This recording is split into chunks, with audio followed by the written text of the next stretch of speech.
Nicky Henderson is Britain's winningmost trainer at the Cheltenham Festival with 73 successes. He's been leading trainer at the 4-day extravaganza on 9 occasions, and of course he has won the Unibet Champion Hurdle 9 times before and bids to gain a 10th success on this occasion.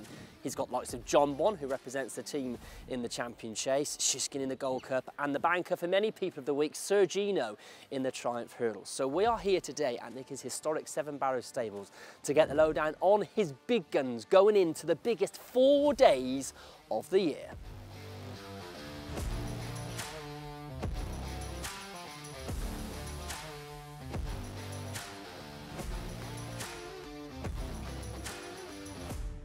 Nicky, I think it's fair to say it's been quite a wobbly couple of days in the lead up to the Cheltenham Festival, but you announced this week the sad news that the reigning Unibet Champion Hurdler Constitution will sadly not bid to retain his crown.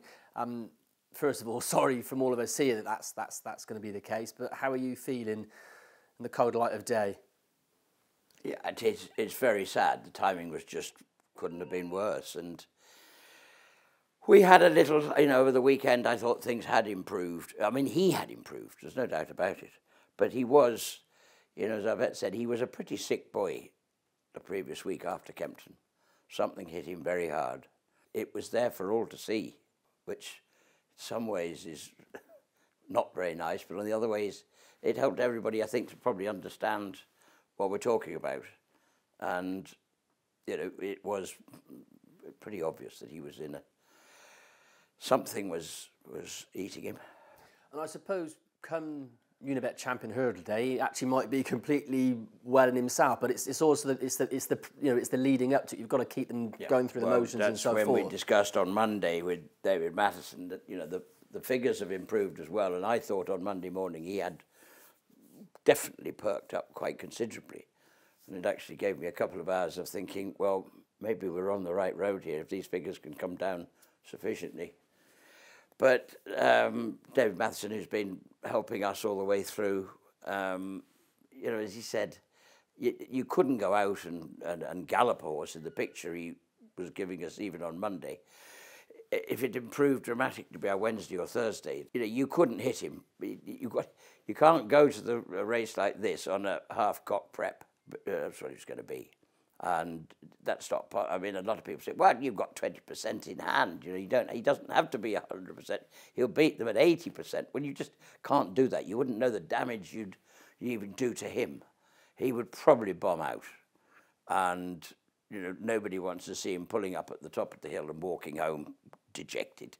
And you could have bottomed him forever and ever, and that's not the right thing to do. So no, it was very sad.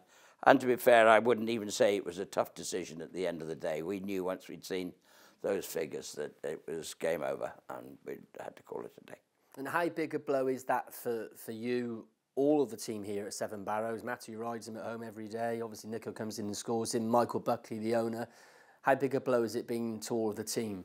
Well, it's to everybody, because you've got something that's a bit special in him. I mean, we're lucky. We do have another, hopefully the rest of the team. Now, we've said all along, no wonder, you can probably understand why trainers get very jumpy at this time of the year.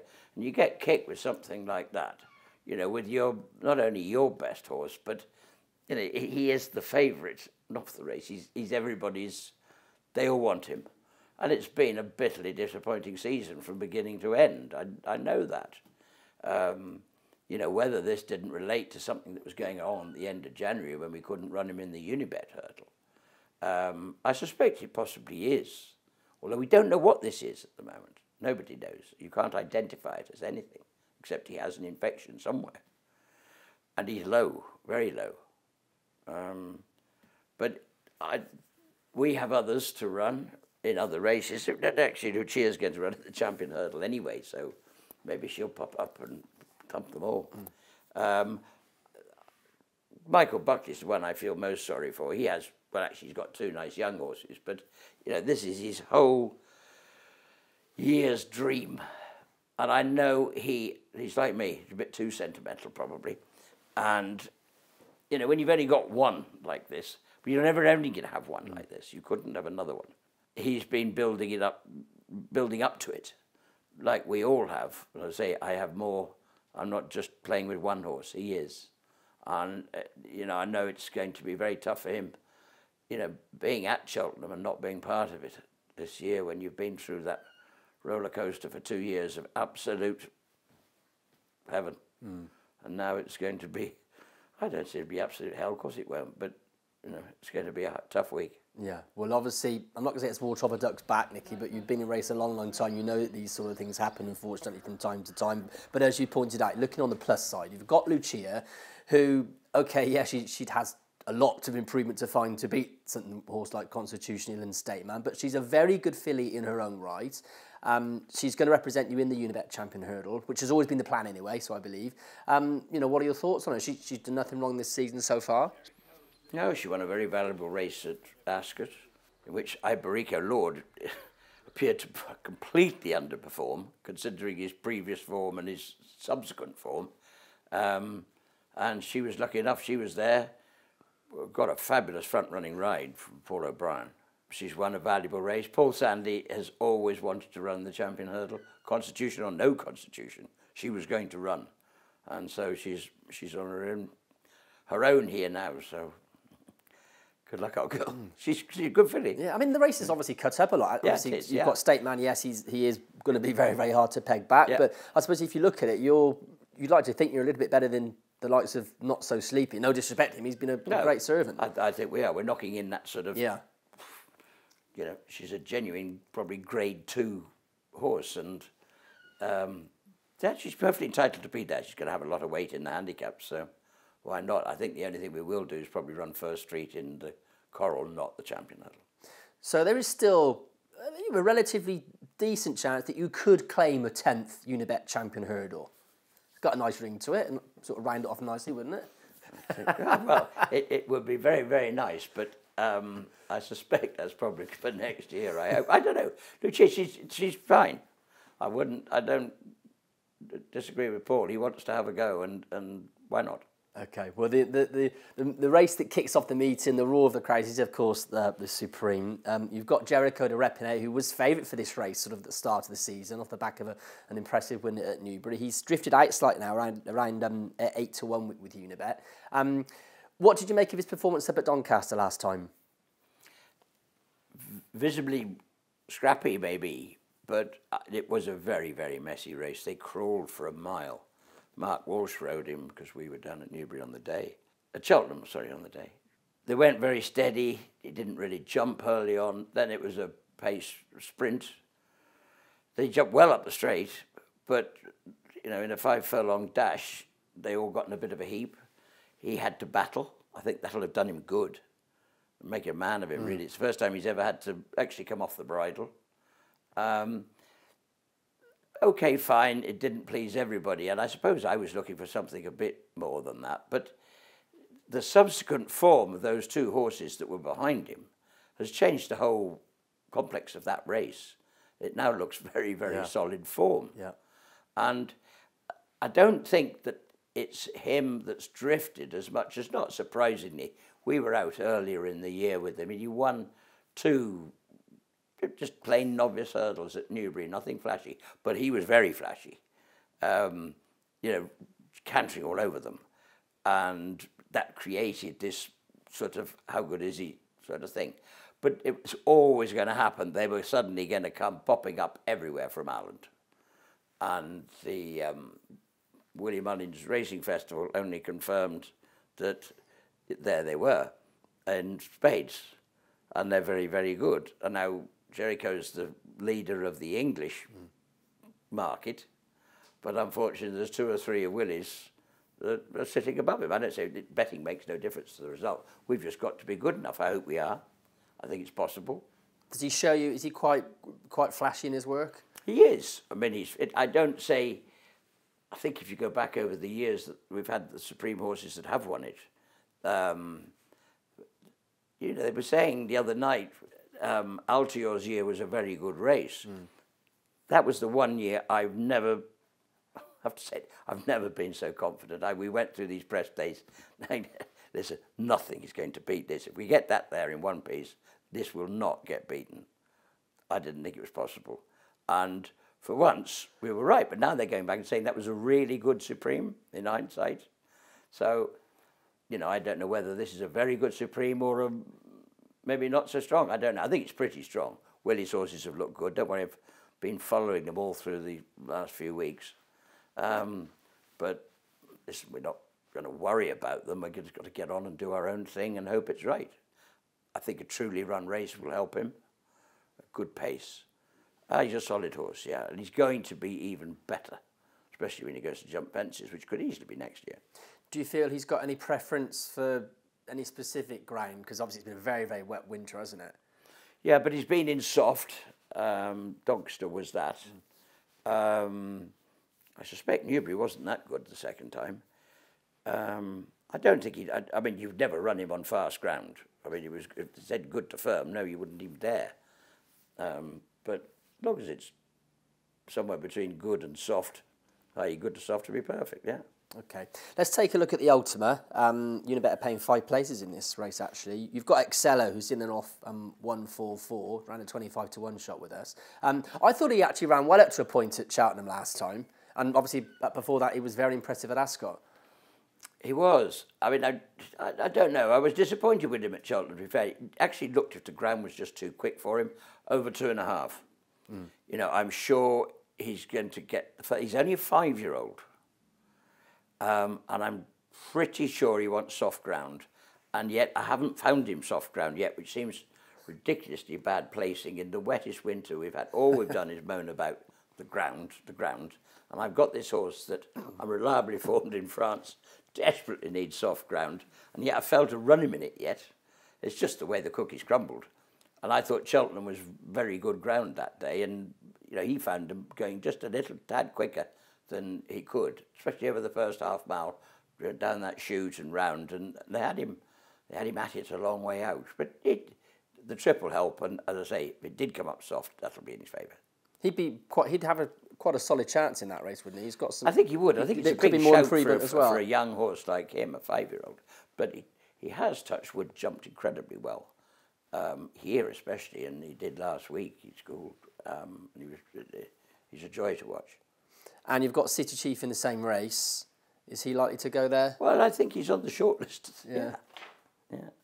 Okay. 1-3. I know he was your national horse at one time. That's probably a. Yeah, he's not even that. No. But yeah, we'll see. Okay. Let's take a look at the mares. The mares hurdle. You've got Marie's Rock under control and Theatre Girl. I suppose Marie's Rock is pretty certain to run. Marie's Rock certainly is. Yeah. She's definitely going there. Nice to see her get ahead in front at Donny. Yeah. Earlier on. Yeah. She knows this place well. She knows the game well. So you know, she deserves to be there. She's been a good old stalwart, and you know, like some of these fillies, the springtime is probably her best time. And do you feel that 3 miles isn't her trick now? Because I know this time last year you were thinking she was going to be your stay as. I think we upped her to there, but she's not slow. She tend to over race a little bit, I think, at 3. So she's probably better off a good pace over 2.5 is probably ideal.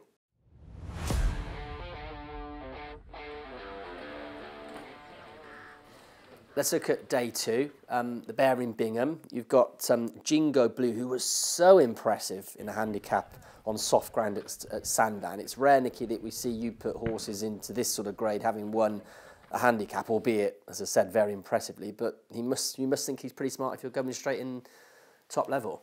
Well, you could. There are other routes, but I mean, yeah, that was visually, again, it was a very, very impressive performance. What he beat, I don't know. It looked quite competitive on paper.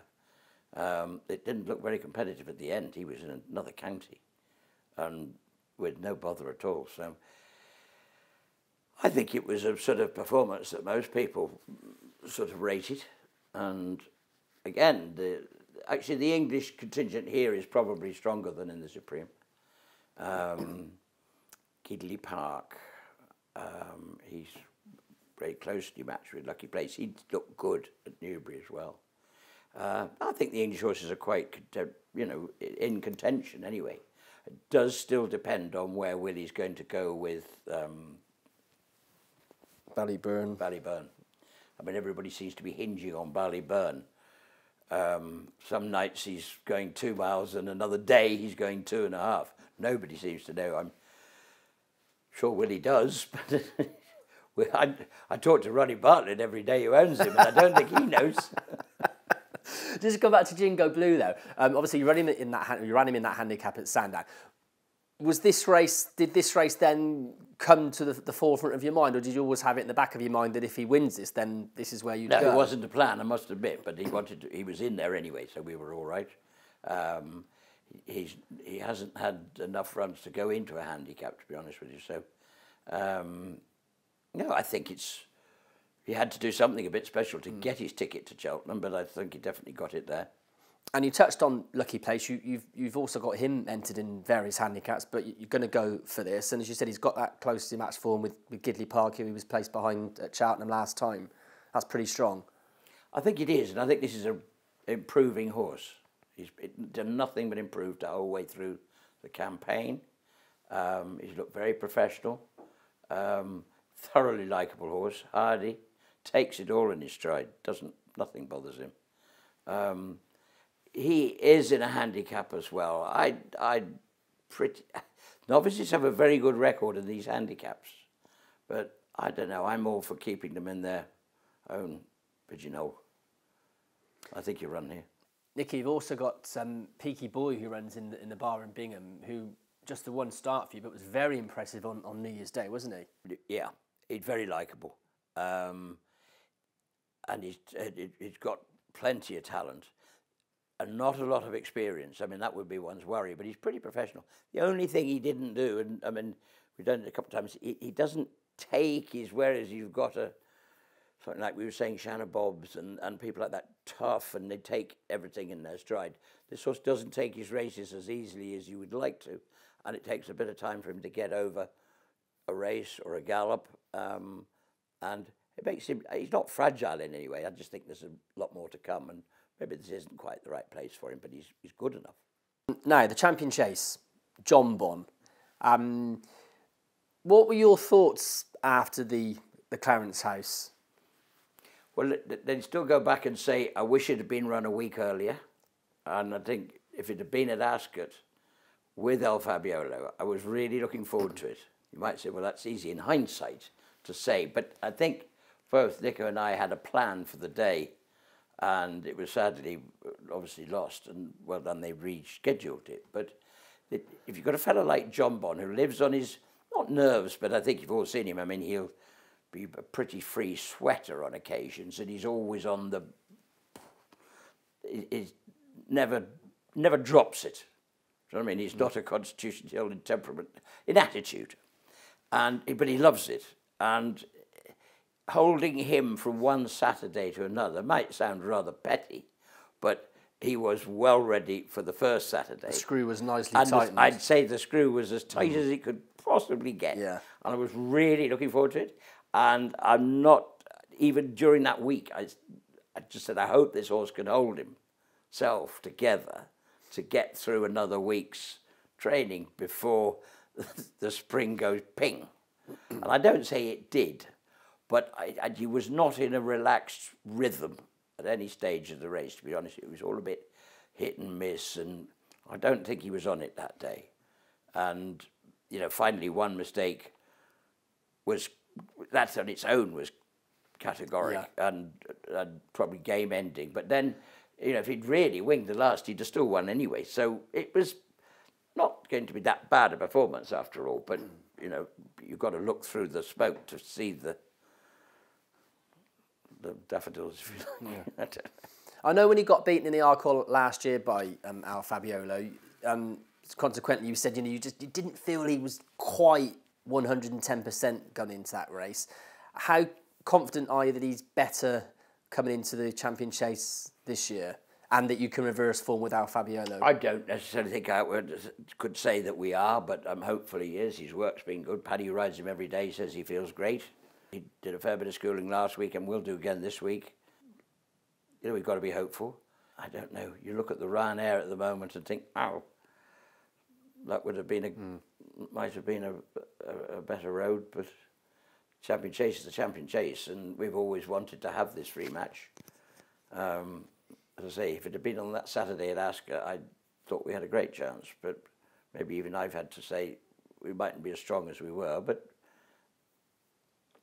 he seems well. And you touched there on the Ryanair. I know you've spoken before about distance for him. You're quite keen, I believe, to go up in trip further down the line. Well, we always were, but then for various reasons we keep running him back at 2, and he keeps coming up with the right answers.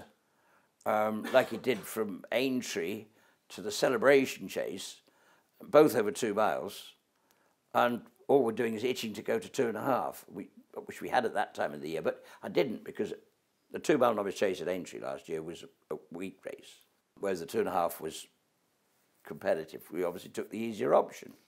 They're both grade 2s, grade 1s, I think. And then we went to the Celebration Chase to find out how he compared to the older 2 milers. And he boxed them off the track, didn't he? And we're stuck at 2. Mm. Okay. And he's won a Schlur. And he was very impressed. I mean, a lot of people said he doesn't act around Cheltenham, but I think as we saw in the Schlur at the start of the season, he does.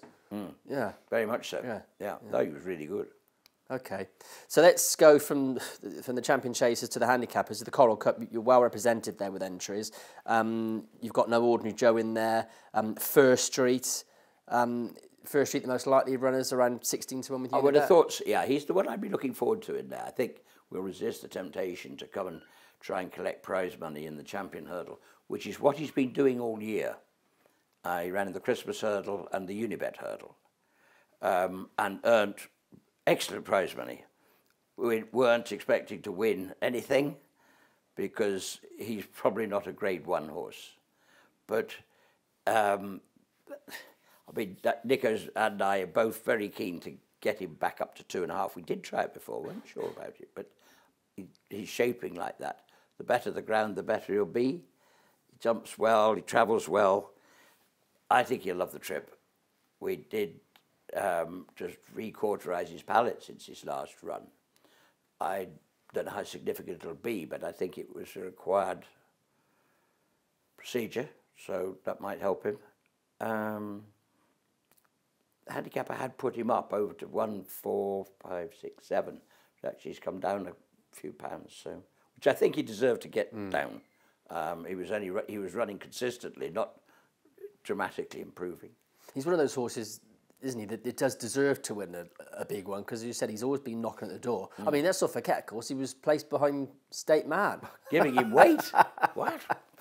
Not bad for him, man. I mean, is it possible that we were giving him weight in a handicap? Oh, it was a fantastic run. We didn't realise how fantastic it was until a year later. And you mentioned Peaky Boy, of course, who carries the silks of Ollie Harris.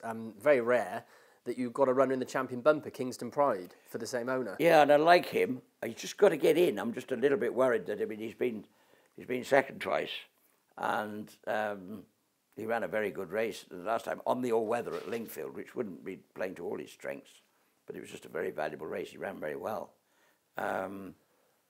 He'd be competitive if he got in. I mean, he's good as any winner of any bumper, of an ordinary bumper, if you know what I mean. He'd win a Newbury bumper standing on his head, so let's say if he'd done that, he'd have booked his ticket. Now, as a non-winner, he might just not get in if everything else is a winner.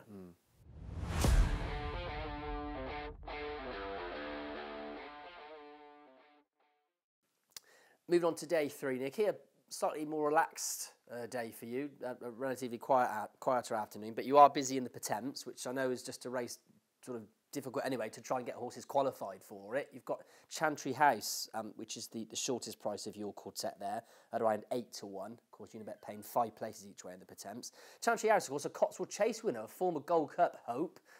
Back over hurdles this season, though.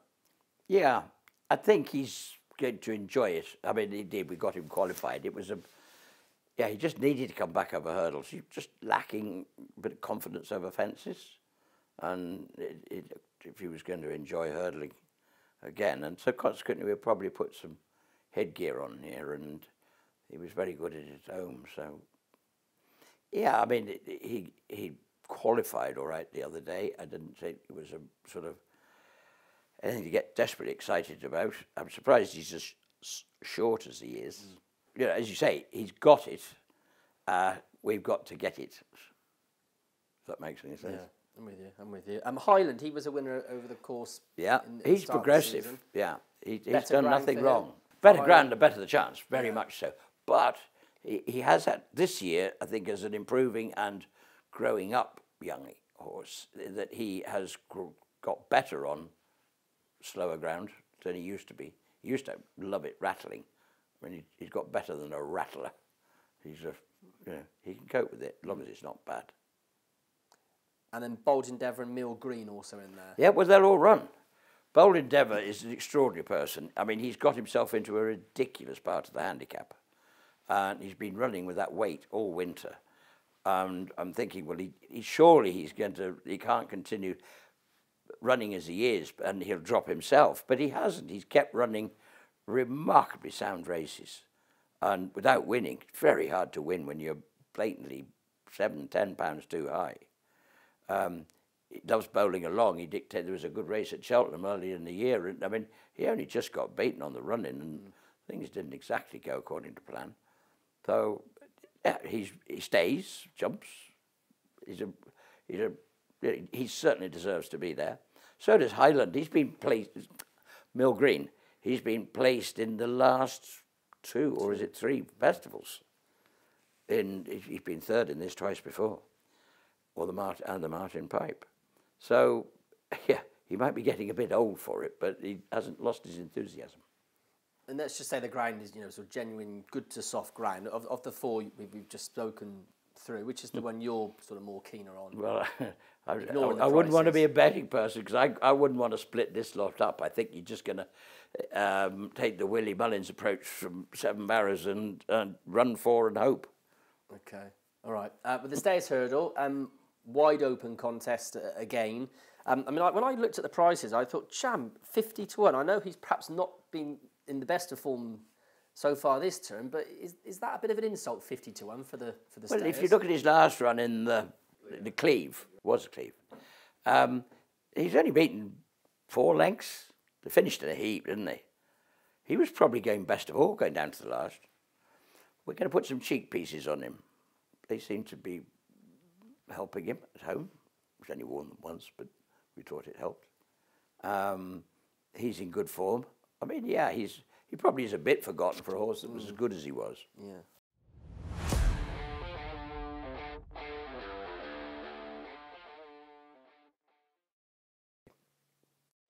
Moving on to the final day of the 2024 Cheltenham Festival, Nicky, and you could get off to a bit of a bang in the Triumph Hurdle with Sir Gino, who was absolutely brilliant when we saw him in the Triumph Trial on Trials Day.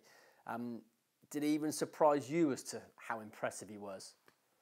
I think a little bit, yeah. I mean, I think we always thought he was very good, and went to Kempton with a degree of confidence. He didn't jump terribly well at Kempton. They weren't just going fast enough for him. And he was very green. He didn't seem to know what he was doing when he got there, and a lot of staring going on, and well, but he won very easily. We did a fair bit of schooling and all that with him in the meantime, and went to Cheltenham where James rode him, and he said it was electric. I mean, he suddenly said go, and the thing took off. And it was very visually impressive. If Bartlett Road was running to his previous best form, you'd have to say it was a very good performance. It was, whatever way you look at it, really. I mean, Bartlett is now unable to partake, but again, it was interesting just to wait and see what was coming out of the Willie Mullins Racing Festival at Dublin, and they seemed to be a bit on top of each other. Nothing blew it away and sort of took him off the perch as favourite for the Triumph. I thought there probably sure to be something. There wasn't anything very obvious. I think there's obviously some good horses in there, but I think he's entitled to be favourite, if you like. But this is a notoriously difficult race. You don't see many odds-on horses in it. But we speak quite regular, and I know you tend to try and keep your cards quite close to your chest when I ask you about horses. And you did try a little bit with this one, but even I could get the feeling that you actually have always thought he's top class. I mean, you've trained lots of good juveniles down the years. Would this horse be right up there with the best of them? It's hard to tell in one season and 2 races. Yeah, those the ones that have won the Triumph, and there've been quite a few. There've been some very exciting horses. I think the relevant thing to these Triumph horses is where they go and how they get on after it, as much as anything. It's a bit of a, I don't say a graveyard of a race for the horse's future, but it hasn't been the golden path to the Champion Hurdle that you'd expect it to be. I think Willie might have might have sussed it right with Lossie Bank this year and just brought her out very late. Anyway, we'll worry about that one if and when A, we win, and B, we come to think about next year. But that's another thing. Yeah, I mean, I think he's in good form. He worked very well. He went on that Kempton Gallop party. He was very good there. I'm happy. Okay, all right. The Albert Bartlett, of course, a race you won with the likes of Bobsworth, who went on to win a Gold Cup, and obviously before that an RSA. You've got Shanagh Bob here, who we've only seen him twice this season. First time at Plumpton and then at Cheltenham, where he was obviously very impressive, but we haven't seen him since then. What are your feelings going into this Yeah, race? I would like to have run him again, and couldn't. He had his scope was wrong in January, and he had a bit of something on him, so we had to leave him alone for a few weeks, and it meant he couldn't go anywhere in the meantime. He's the most likeable person, and the fact that he's got the word Bob in his name and we're in the Albert Bartlett, it's only a coincidence that there was one called Bobsworth that did exactly the same thing. They would be quite similar, very laid back, very straightforward, love to please you, not probably super flashy. You wouldn't know what was hiding under the bonnet a little bit. That's the thing, because when you watch the race, he wasn't particularly sort of just taking Nico, as you could tell. He was just having to sort of just keep him up. And he's like that. I mean, he's not going to work with Ginos and fancy panty 2-milers. He certainly is not. And you wouldn't get carried away with him at home. I think that's why we started at Plumpton. But we went straight from Plumpton to a Grade 2, and it probably helped him, if anything. He might be short of experience. It's interesting because, to be fair, he's Joe Donnelly's as well, as is Gino, as is Shishkin. So Friday is going to be, it's actually probably our best day, if you like. But it's going to be a busy afternoon for Joe and Marie. Whatever happens in the Albert Bartlett with Shanagh Bob, is he more of he's an embryonic chase? Do you think next year was when we really see the best of him? Yeah. Yeah. I think he'll be chasing next year. Okay. Let's just talk about the Martin Pipe, and then we'll look at Shishkin. So the Martin Pipe, no ordinary Joe in their eye catcher at Kempton last time. Is that the plan for him? I don't know. I don't know. I must have been looking at the wrong race. Everybody's telling me all sorts of things about no ordinary Joe at Kempton. He ran better than he did at Doncaster the time before, but I don't think it was anything but, certainly wasn't flashy. Anyway, there we go. I would think this is his race. He was second in it last year. And Dodgy the Great as well. Well, he'd be the one. I mean, I would love him to get into the Coral. And if he got into the Coral, he would go to the Coral. But I think he'll get in here in that so many of the horses that are in this race are multiple entered. Hopefully they'll have already run. Gets him into this. I think he'd get in here. But if he could squeak into the Coral, yeah. I mean, that's there for all to see. I mean, his run in the Betfair Hurdle was fantastic. Yeah. We all thought and knew that he needed more than 2 miles at the time. So the natural step from there, which was worth doing, he finished a very good 4th to Iberico Lord. And, flying home. So the 2.5 is going to help him a lot. He's a lovely horse. And as you know, he runs for the Doddy Weir Foundation that he's named after. And they get all the prize money goes to it. So he's actually been earning quite good prize money all season. So we're very proud of him. Okay. Of course, I almost missed out the County Hurdle, another race where Unibet are paying extra places each way. Iberico Lord, who was very impressive in the Unibet Greatwood Hurdle, slightly disappointed behind Lucia at Ascot after that, but as we've just alluded to, bounced back to form at Newbury last time. I've just seen him in his stable. You'd think it was the middle of June. He's got a beautiful summer coat. He looks really well. He does look well. He and Jonbon, they live next door to each other, and they have got sort of funny lights on them. I mean, when I say they're funny, they're sort of all 24-hour lights that change. So I think they do look very well in their coats, but it's warm in there.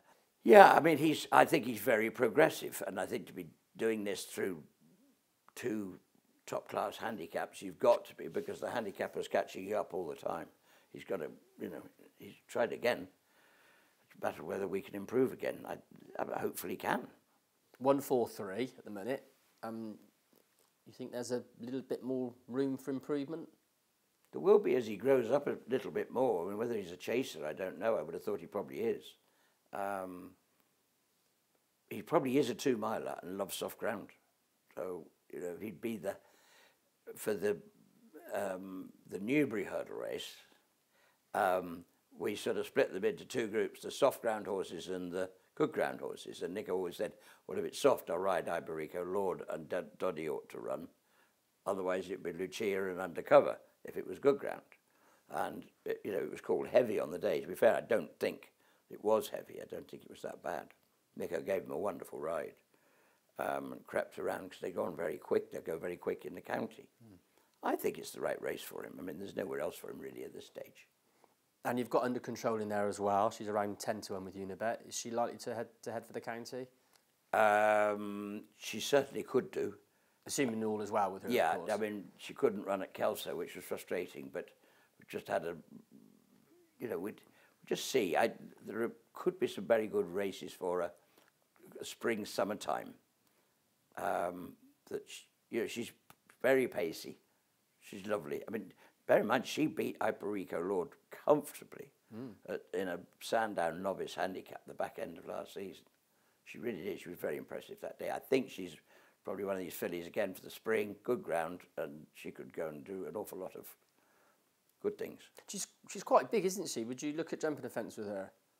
She's not that big, actually. Right. I don't know. Maybe on. I mean, would she? She could do. She's very patient, very good hurdler. Yeah. Okay. Impostois, another horse that carries the silks of JP, sort of got struck into, didn't he, in the Lanzarote? It did. It was bad luck, actually. I mean, he ran a sort of, I don't know. The conclusion was he possibly didn't stay. Of course, if he was going to run here, I think he'd come back to 2 miles. But then he came back with where a horse had cut into the tendon above the hock and the hind leg, and bizarre. How anybody? I mean, you nearly have to say it must have happened jumping, but it's hard to tell. I don't say it really affected him, but he was going very well turning in. I just got half the impression he didn't really see that out. 2 mile 5. I'd be quite keen if fast run 2 would probably suit him. So you've got a strong hand in the county. It's you've got a fair hand in there. I hope so. Yeah, you're going to need one. Fantastic Lady in the mare's chase. Well, you could just think about it. I mean, again, the top end of the market suggests the Irish have got it sewn up. I think they probably have. The original plan, or the current plan, I'd still probably say is the top. That's what we've kept her for. We tried to get a run into her for weeks, but not in this ground. She was going to go to Doncaster. She was going to go everywhere. You just couldn't do it. And I'd rather do nothing than, she's a mare that wouldn't take a very hard race at this time of the year before your main objective. And she was second at the top of last year, and I think that's probably where she'll go. Okay, right, so the big one, the Gold Cup. This is the Blue Ribbon, the race that everybody wants to win. You've won it with the likes of Bobsworth and Long Run previously. You've got Shishkin, who sort of 18 months ago we were talking about champion chases and then Ryanair's and so forth, but you sort of said yourself, it's taken you a long time to figure out that, the stamina sapping 3 1/4 miles is where he wants to be. He's 6-1. What did you think of his victory in the Denman Chase? I mean, he's funny. He doesn't sort of travel swinging along like you might expect him to at sometimes, especially for a horse that was a 2-miler. You'd think at the end of 2.5 and 2 that he'd be bursting with "let me go." He doesn't. He just does his job. He's very professional. some days there was a big blip. But to be fair, his last 2 runs, the King George was brutally unlucky. I mean, that was just one of those things, not even his fault, or it certainly wasn't Nico's. And I don't think, it wasn't his fault, he just knocked one leg with the other and tripped himself up. That was sad, they could do that, but I'd prefer to do it at Plumpton on a Monday, not a Grade 1 at Kempton. But there you go, we believe he probably would have won. Doesn't matter, he still ran a great race, because that was actually his first run of the season, only because his blip had occurred in the Ascot race, where he unfortunately decided that it was better to go home than go and jump down that hill. He just whipped round at the start. I'm pretty sure that's all out of his vocabulary, and we can, I don't say rest, but you'll take precautions. But he was very good at Kempton and Cheltenham, so I don't think he'll do that again. And of course, you put cheek pieces on him at Ascot, where of course he didn't run in the end. Is that something you've been considering putting on again in the Gold Cup? I have considered a lot. I put them on at Ascot because we seriously thought they'd help. I think they'd help him travel a little bit. I think there's a lot of people that felt the same. Why have we taken them off? Well, I can't say it ever occurred to me that the cheek pieces had any reason for him not starting. I don't think it had anything to do with it at all. But even so, by the time everybody's told you that, well, don't you realise it was the cheek pieces? You even get it into your own head that people haven't. That's not the reason. But it sort of crosses your mind. And I thought, well, hang on, you don't really want to be trying some experiment in a Grade 1 like the King George. And hence we're in the same position. The Denman would have been the time to try it. And I thought he was very good. And look at the form. The Saturday's winner of the Grimthorpe was miles behind him. So I think he's coming in very good. He took the Newbury race incredibly well. I thought, a week after it, I've never seen him look better. He looked he was blooming and the sort of the figure of a proper fit and healthy athlete. What do you make to the shape of the race? Because it's a very, very strong renewal. Obviously, Galloping has shone around even money with Unibet. You've got L'Empresse, you've got Brave Man's Game, Gentleman's Game. It's a proper top-notch race, isn't it? It is. It's got I agree with Gallopin. I mean, he cannot be anywhere but at the top of the market. He was impressive in Dublin. But he's not unbeatable. I'm sure of that. I mean, I think he's probably a very good Gold Cup winner.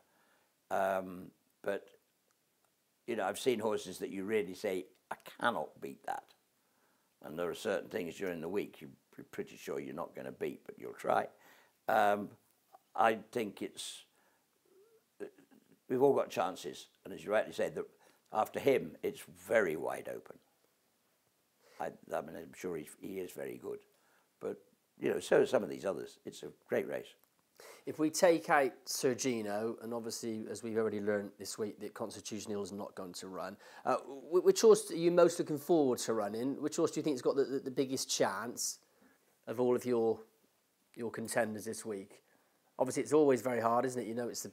I think we've been very lucky this year. Whether any of them are good enough, I don't know. But between JERIKO and Jingo Blue, and Lucky Place, and Shanagh Bob, and Sir Gino's is a novice as well, But we've got a very good team of novice hurdlers, and it's there's actually another one in the 2.5, Peaky Boy. He's still in there, might just well run too. He's quite smart. I'd look forward to those novices. If you say which one, I love JERIKO. I just think he's a beautiful horse.